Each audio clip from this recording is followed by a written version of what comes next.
E eu recebo aqui presencialmente o deputado Mário Maurici, do PT. Seja bem-vindo, deputado, aqui à Rede Alesp e também à Assembleia Legislativa do Estado de São Paulo. Obrigado, Priscila. Antes de mais nada, bom dia a você. Bom dia. Bom dia a todos e todas que nos acompanham aqui na Rede Alesp. Deputado, eu queria que o senhor contasse já para a gente como tem sido esses dias, né, aqui na Assembleia. O senhor já tem participado de alguns eventos e feito reivindicações em relação à polícia, né? Eu queria que o senhor falasse um pouquinho para a gente. Bom, primeiro observar que esse momento é um momento incomum, né? É difícil você transitar por essa casa e ver tão poucas pessoas aqui dentro. No Legislativo, isso é ímpar, né? Mais difícil de imaginar. Mas eu estou aqui tentando me entender, né, com os caminhos. Já foi uma dificuldade me achar para chegar aqui no Verdade. estúdio. Tentando me sintonizar com o funcionamento do parlamento para poder dar conta das demandas que me trouxeram até aqui. Eu queria que o senhor falasse, né, a questão, o senhor participou de uma audiência pública, né? Quais são as dificuldades que o senhor encontra, principalmente pensando nessa questão dos policiais? Então, a audiência pública foi, na verdade, a gente recebeu aqui a casa o secretário de Segurança Pública. O questionamento que eu levei a ele foi, na verdade, de duas naturezas. O primeiro é das condições de trabalho e valorização do policial, em especial da tropa, não é? Cabos e soldados, porque, obviamente, nós estamos numa sociedade de classes, não dá para imaginar que não haja uma diferenciação, né, no atendimento. Também coloquei a questão do aumento da letalidade, uma preocupação que a gente tem com o aumento da letalidade nos confrontos, tanto em serviço quanto em folga de policiais, com as ocorrências, enfim. E com o auxílio psicológico, o apoio psicológico gratuito ao policial, que nem sempre é oferecido. Então, esse foi um questionamento ao secretário. Agora, um outro questionamento muito sério foi em relação à questão da delegacia da mulher em Parelheiros. E aí você poderia me perguntar por que Parelheiros? Essa é uma preocupação só com a Zona Sul de São Paulo? Não. Essa é uma preocupação com toda a sociedade machista como a que a gente vive, e em especial num período de pandemia, não é? Nós sabemos, as estatísticas demonstram que, em geral, o agressor da mulher está na casa dela.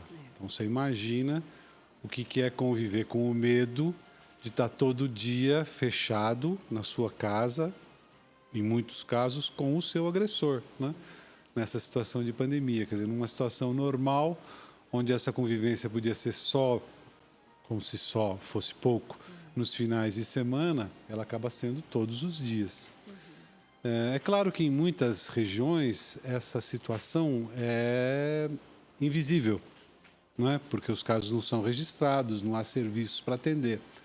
Mas no caso da capital paulista, nós temos números indicando que esse nível de agressão tem crescido, em especial na pandemia.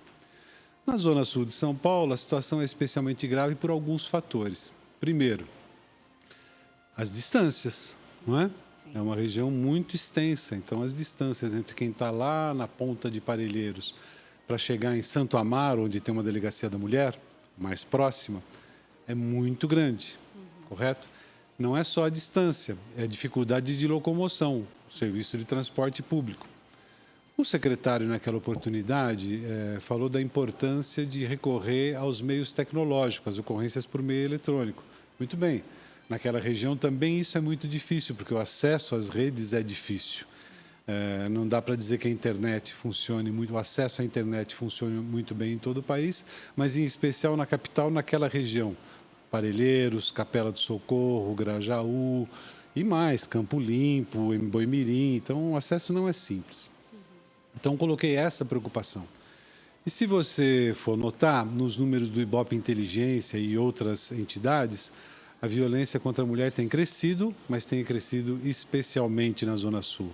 Então, volto a dizer, não é que o problema lá seja maior ou mais grave, ou que ele não deva ser notificado nas demais regiões da capital ou da Grande São Paulo. Não é que não haja violência contra a mulher em Franco da Rocha, ou em Itacoaquecetuba, ou em Mogi das Cruzes, ou no Taboão da Serra. Mas a minha preocupação naquele momento era, em especial, com Parelheiros por conta da ausência de equipamentos ali na zona sul da capital para dar conta dessas ocorrências. E qual foi a resposta, né, que o senhor teve, então, do secretário? E o importante é que até a vinda do secretário, hoje funciona também de forma online, mas tem uma aproximação também do parlamento, né, do legislativo para o executivo, né? O secretário é uma pessoa muito cordata, não é? No dia que ele veio aí, ele trouxe os números da secretaria, de como ela tem operado e projetos da secretaria. Um dos projetos que ele trouxe foi a instalação de outras 20 delegacias da mulher. Ele não especificou, por exemplo, se entre essas 20 delegacias da mulher que a secretaria pretende implantar, está uma nessa região onde eu apontei como um problema mais sério. Mas ele foi muito cordato, muito gentil, se prontificou a vir até aqui novamente para dialogar sobre esse tema. Agora, eu acho que ele não tem que dialogar só comigo. Então, eu quero ver se em algum momento a gente consegue juntar os movimentos de mulheres da Zona Sul, trazer aqui para, na conversa com eles, ser talvez mais convincente do que eu tenho sido ou fui na importância de um atendimento àquela região. Eu falo da Delegacia da Mulher, Priscila, mas é bom notar, por exemplo, que as delegacias que existem já não dão conta da demanda. Correto? As delegacias comuns já não dão conta. Imagine a Delegacia da Mulher, que é uma situação muito nova em relação aos equipamentos da Secretaria de Segurança e das polícias. Eu não sei, por exemplo, quantificar ainda, mas estou atrás desse número para saber o quanto nas delegacias das mulheres do atendimento à mulher vítima de agressão é feito por homens, por exemplo, o que de per si já pode constranger a mulher no registro das ocorrências. Eu não tenho esse número, mas acho um número importante de ter. Porque, afinal de contas, essa questão da mulher, nós temos que ter sempre partido do princípio que a mulher é a vítima. Por quê? Porque a questão do empoderamento da mulher é uma questão que está longe de acontecer na nossa sociedade. E, em geral, o homem, o provedor, há centenas de anos, se acha dono, não é? Então, nós temos que, qualquer que seja a circunstância, sempre partir do pressuposto de que a mulher é a vítima na situação. E que a ela tem que ser facilitada as condições de levar a sua demanda, de denunciar a agressão sofrida. Então, é importante ter o equipamento próximo, é importante que o equipamento permaneça aberto, é importante que o deslocamento para o equipamento possa ser feito, é importante que o atendimento ali possa ser feito preferencialmente por mulheres. E é importante que depois de registrada a ocorrência sejam tomadas medidas, haja equipamentos, haja serviços que possam isolar a mulher do seu agressor. Então essa é uma preocupação que eu acho que tem que estar sempre colocada. E até para quem não entende em casa por que há essa necessidade de delegacias da mulher, muitas mulheres reclamam que quando vão registrar um boletim de ocorrência nas delegacias comuns, até atendidas por homens muitas vezes, acabam se sentindo ou constrangidas ou não têm um atendimento diferenciado, né? Afinal de contas, é um momento tão vulnerável da mulher, né? Uma agressão e muitas vezes, como o senhor falou, agressão de quem ela até ama, com quem ela se casou, com quem é o companheiro, né? Você fica imaginando, ou eu fico imaginando, como é que é a situação da mulher agredida pela pessoa que no dia anterior estava dizendo a ela que a amava, não é? Sim. Qual é o drama dessa mulher que, além de ter o marido provedor, muitos casos, aquele que eu vou brigar com meu marido, mas e se ele for preso? Quem é que vai trazer aqui a comida para as crianças? Porque a sociedade nos habituou, né? Transformou a mulher em a mulher não trabalhadora. O homem é o provedor, o homem é aquele que sustenta a casa, o homem é aquele que, aspas, manda na casa e, portanto, manda nos filhos e, portanto, manda na mulher, né? Então, nós temos que ter clareza disso. Isso é uma tarefa da sociedade. A defesa dos direitos, da integridade da mulher, não é só uma preocupação das mulheres. Tem que ser também uma preocupação dos homens. Tem que ser uma preocupação da sociedade. Enquanto isso não for de verdade, enquanto isso não acontecer verdadeiramente, nós vamos continuar convivendo com esse drama. Deputado, vamos falar um pouquinho também sobre tecnologia, principalmente nessa questão da segurança pública, né? Tem algumas municípios, algumas cidades que têm por exemplo, o botão do pânico disponibilizado para as mulheres, né, em que elas conseguem acionar a polícia e elas sabem, a polícia já sabe o que está acontecendo apenas com uma ligação. Mas tem várias outras, tem cidades que estão sendo fiscalizadas por drones, câmeras. Eu queria que o senhor falasse um pouco disso, o auxílio, então, da tecnologia na segurança do cidadão. Sem dúvida que isso é muito importante, né? Só faz sentido o avanço tecnológico se ele estiver a serviço do cidadão, correto? E a nossa sociedade tem que se preocupar cada vez mais com isso. As prefeituras, o governo do estado, o governo federal tem que se preocupar cada vez mais com isso, de colocar a tecnologia a serviço do cidadão. Nessa questão da agressão, por exemplo, no caso da mulher, Priscila, nós temos que considerar que muito disso acontece dentro da casa. Sim. E dentro da casa não tem como você monitorar, não é? Mas tem como você disponibilizar serviços, como a questão do botão do pânico que você falou. Vamos voltar para aparelheiros? Como é que pode? Como é que uma mulher agredida lá em Marcilhac, quanto tempo demora para chegar à noite em Santo Amaro, na Delegacia da Mulher? Nossa. Como é que ela vai se deslocar até lá? E nós estamos falando de população pobre, em especial. Um número interessante aí que eu tive lendo agora rapidamente para poder conversar aqui com você é que enquanto a agressão à mulher branca teve uma pequena redução de 19 para 20, a mulher negra aumentou. Então é um perverso cruzamento da questão de gênero e raça e social e pobreza, não é? Que faz com que o drama de algumas mulheres seja ainda maior que o de outras. Não é? Como é que nós tratamos essa questão? A tecnologia é uma ferramenta, mas num caso como esse, por exemplo, ela é insuficiente.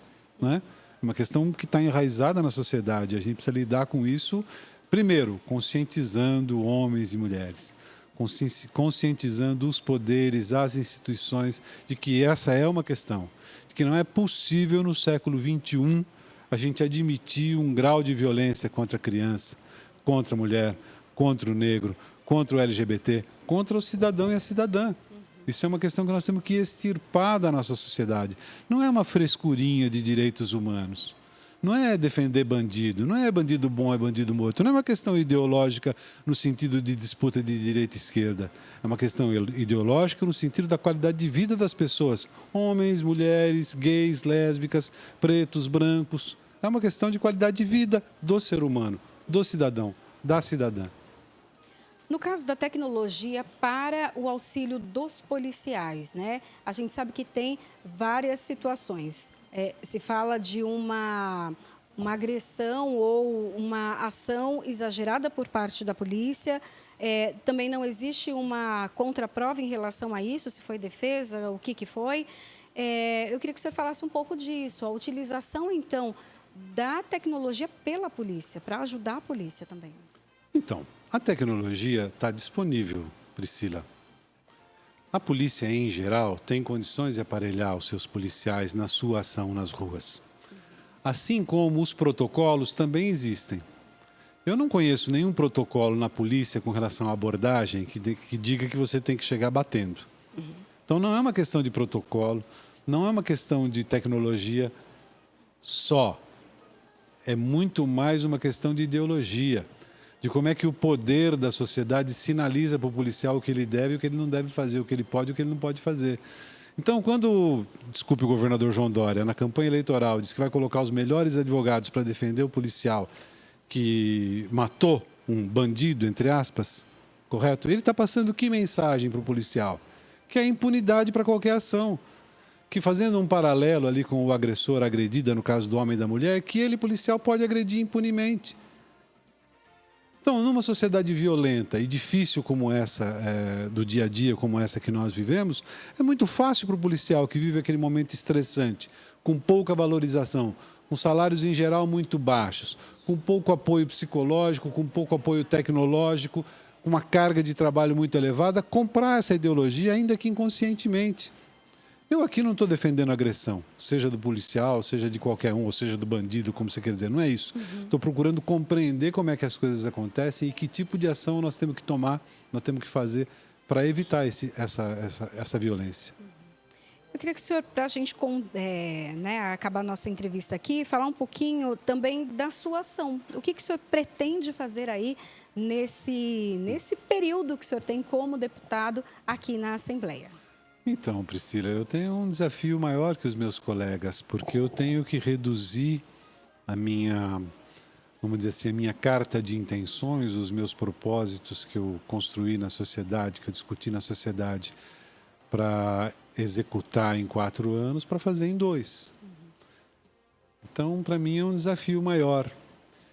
Nós estamos falando aqui, por exemplo, num momento onde eu participei da reunião de uma comissão da qual eu sequer sou titular, sequer sou suplente. Das que eu acabo de ser nomeado pelo presidente, pela mesa para participar, eu ainda não participei de nenhuma reunião, não houve uma reunião, uma audiência, desde que eu estou aqui.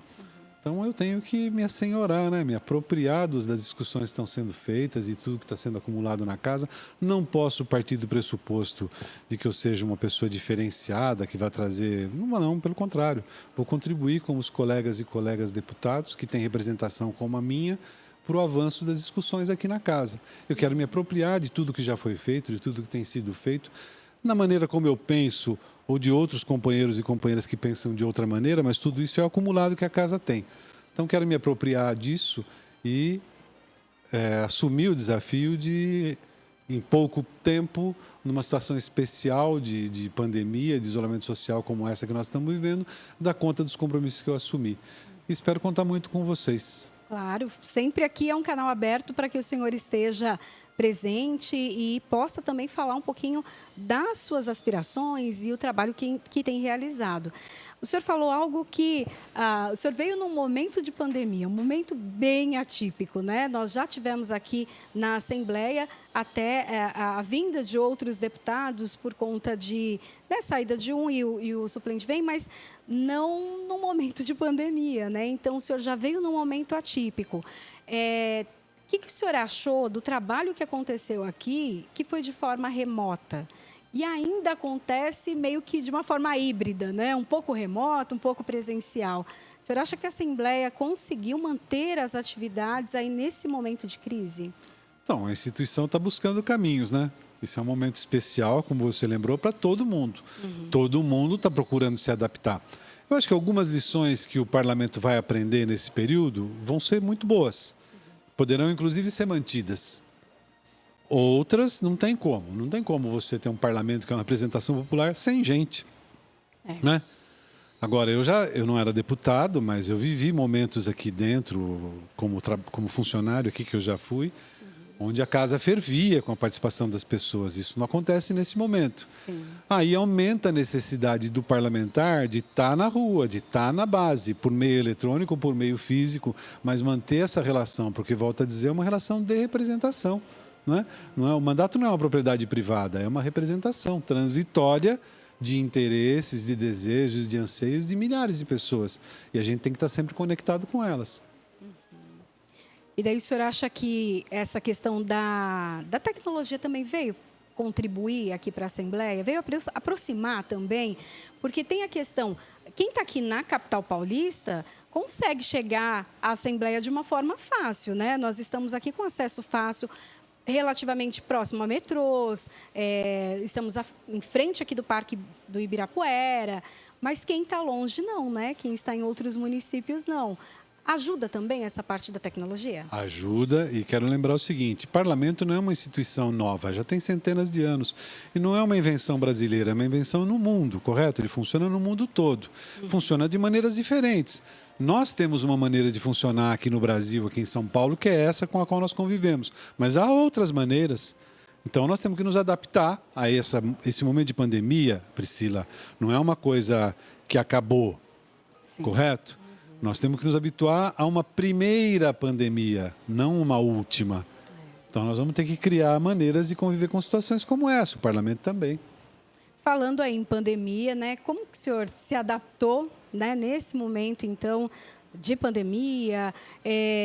Como que o senhor vê o trabalho do senhor nesse momento? O que o senhor espera da sociedade? É muito cedo, né, Priscila, para avaliar do meu trabalho enquanto parlamentar. Não faz 20 dias que eu estou aqui, 15 dias, sei lá, uma coisa parecida.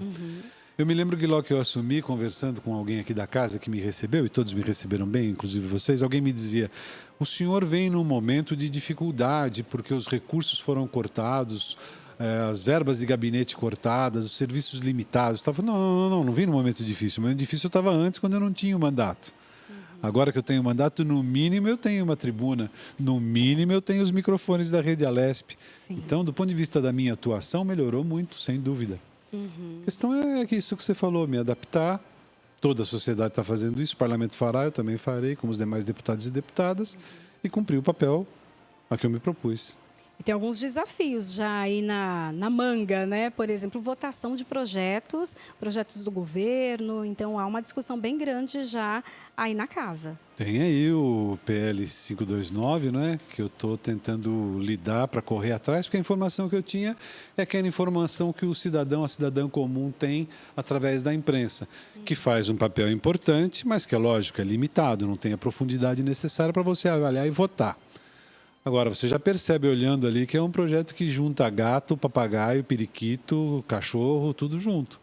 É uma loucura aquilo ali. Então, estou tentando me apropriar e cumprir o papel, nesse caso, Priscila, de defesa da sociedade.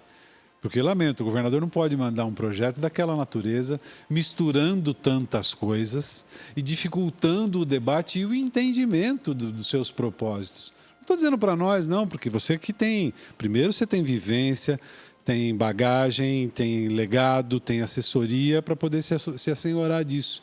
Mas não é o caso nem dos profissionais da imprensa e muito menos do cidadão-cidadã. Então, se misturar tantas coisas num PL e reduzir aquilo num discurso único, desculpe, tentar passar para a sociedade um engodo. Então, aquilo vai dar trabalho, mas nós estamos aqui para isso. Ótimo. Bom, quero agradecer, então, a presença do senhor aqui, deputado Mário Maurici, que é do PT. Seja bem-vindo aqui à Assembleia Legislativa e sempre bem-vindo aqui à Rede Alesp. Muito obrigado pela oportunidade, Priscila. Muito obrigado à Rede Alesp. Quero agradecer também os nossos espectadores aí pela paciência. Um abraço. Muito obrigada. Um bom dia de trabalho para o senhor. Obrigada.